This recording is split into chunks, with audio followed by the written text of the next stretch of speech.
Hello, everyone, and welcome to the Right Ambitions podcast. I'm Jenny Watts, and today we are going to be talking about character development.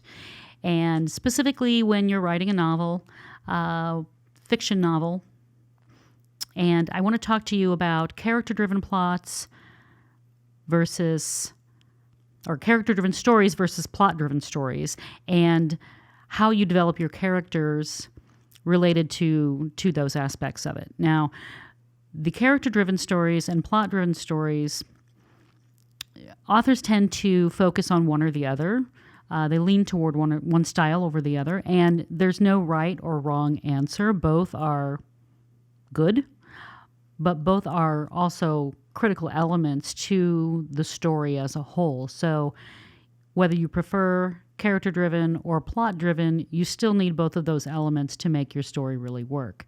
And that starts with your character and knowing your character. So in a plot-driven story, it focuses on the choices that the characters make. And the characters, move the story forward. In a character-driven story, it's based more on how the character arrives at the decisions that they make and, what motivates them to make the choices that they do in the story. So when you're building your characters, you need to first have a good idea in your head what your character looks like. So you need to start with the basics. Ask yourself what your character looks like. Are they tall? Are they short? Are they overweight? Are they thin? What color hair do they have? What color eyes do they have? Do they wear glasses? Those kind of things, just to help you sort of start to paint a picture of who your character is.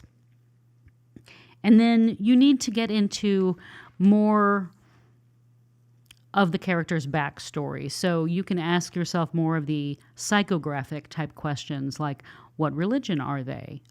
Do they have a religion? Where do they live? That's more of a demographic, but okay. Where do they live? Why do they live there? Are they native to the area? Are they a transplant to the area? What kind of house do they live in? Do they live in an apartment? Do they live in an RV? Do they live in a tent? These kind of things will help really bring your character to life. And then you need to ask yourself if they're married, if they're single, do they have kids?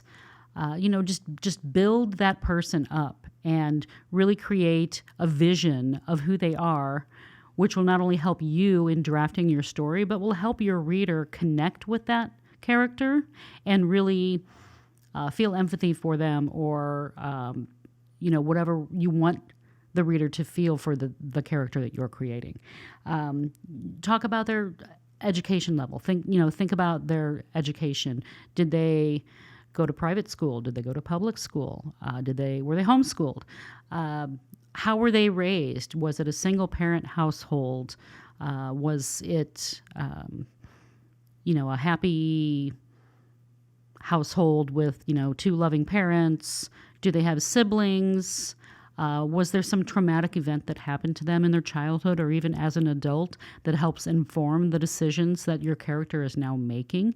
All of these things go into developing that character. So really think about who they are in relation to your story. Other things to consider are their lifestyle. Are they sedentary? Are they active? Are they marathon runners? Are they couch potatoes? Are they adventure seekers? All of these things. So what is their health like? Are they healthy? Are they wealthy? Are they destitute?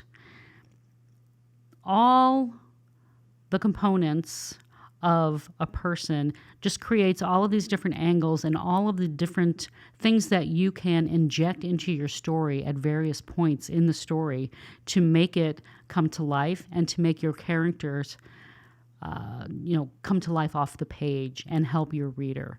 Because as a reader, you don't want to have to work that hard to figure these things out. Most of the time, unless you're reading A Brief History of Time, You don't want to think that hard when you pick up a book. At the end of the day, you just want to relax, kick back, dig into your book, and you want to, give your brain a break, really. So the more your reader has to think about all of these things themselves, the less likely they are to really be able to get into the story and to relax. And you don't want uptight readers. You want them to be nice and relaxed and really be able to dig in and, absorb, get absorbed into the story and live the character, live the story that's being played out. So character-driven stories, some examples are, let's say, Frankenstein. That's a character-driven story. The Great Gatsby is also a character-driven story. To Kill a Mockingbird, one of my favorites. That's also a character-driven story. We've got Scout, Finch, we've got Atticus Finch, we've got Boo, all those people in the book. On the Road by Jack Kerouac is another character-driven story. Again, another one of my favorites. Some movies that are character-driven are Fight Club, American Beauty, which again is one of my favorites because I'm warped that way. Gone Girl is another example of a character-driven movie. Plot-driven movies, on the other hand, include, I'm going to name a few books, but they were all turned into movies, so you get the point. Harry Potter, Jurassic Park, The Da Vinci Code is another one. Those are plot-driven. So think about those and the elements that those stories have and what really makes those stories move and flow forward, and how the characters respond to the events that are happening, or how they help create the events that are happening, and what part of their internal being is helping to inform those decisions and make the story move that way. So those are a lot of things to think about when creating your characters, but in the long run, it's going to serve you well. It's going to serve your reader well. It will really help you be able to write your story more clearly, and you can you don't have to say everything about your character in your book, but knowing these pieces of their story, their backstory, what makes them tick, what kind of job they have, what kind of home life they have, if they're happy, if they're miserable, all of those kind of things, you can interject little pieces of those throughout your story at various points to provide clarity to specific actions that are happening. So, it's kind of like a slow reveal that you can do with your characters, and that makes the story really interesting. So keep that in mind.